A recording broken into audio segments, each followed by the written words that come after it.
మినపప్పు పావు కేజీ ఈ విధంగా నానబెట్టుకొని 5 గంటల పాటు ఉంచుకోవాలి. నానిన మినపప్పుని మిక్సీ జార్లో వేసుకొని మెత్తని పేస్ట్ లాగా గ్రైండ్ చేసుకోవాలి. ఇలా గ్రైండ్ చేసుకున్న మిశ్రమాన్ని ఒక బౌల్లోకి తీసుకోండి. కొద్దిగా నీళ్లు వేసుకుంటూ మరీ పలుచగా కాకుండా ఈ మూవీ క్లిప్లో చూపించినట్టు గ్రైండ్ చేయాలి. అందులో 5 టేబుల్ స్పూన్ల బియ్యం పిండి వేయాలి. తగినంత ఉప్పు వేసుకోవాలి. వీటన్నిటిని బాగా కలపాలి. బియ్యం పిండి కొద్దిగా క్రిస్పీనెస్ కోసం వేస్తున్నాము. కొద్దిగా నీళ్లు పోసుకొని దోసల పిండి మాదిరిగా కలుపుకోవాలి. మరీ ఎక్కువ నీళ్లు వేయకూడదు. దోశ వేసినప్పుడు బాగా మూవ్ అవటానికి బియ్యం పిండి వేస్తున్నాము. ఇప్పుడు అట్టు మీద వేసుకోవటానికి కావలసిన పదార్థాలు: కట్ చేసుకున్న ఉల్లిపాయ 1, కరివేపాకు 2 రెమ్మలు, జీలకర్ర 1 టీ స్పూన్, పచ్చిమిరపకాయలు 2, అల్లం ముక్క 1 ఇంచు సైజుది కట్ చేసుకొని పెట్టుకోవాలి, కొత్తిమీర 4 రెమ్మలు. ఇవన్నీ కట్ చేసుకోవాలి. నూనె అట్టు వేయించుకోవడానికి సరిపడినంత. ఇప్పుడు తయారీ విధానం నేర్చుకుందాము.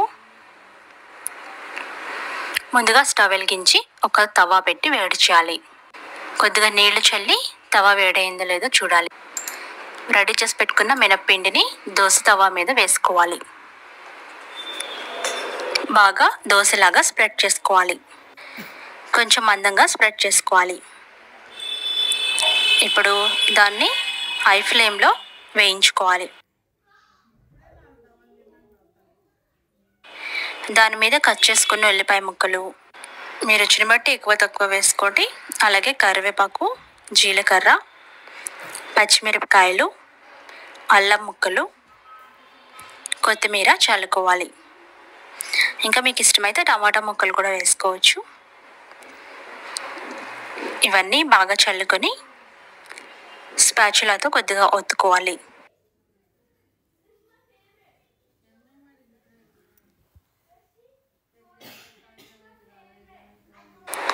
ఈ విధంగా తగినన్ని అట్లకి సరిపడినన్ని వేసుకోండి.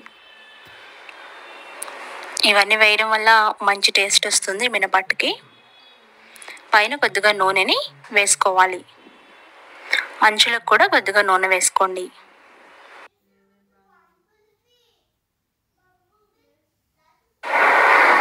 గోల్డ్ కలర్లోకి వచ్చేంత వరకు వేయించుకోవాలి. ఒక 2-3 నిమిషాలు బాగా వేయించాలి.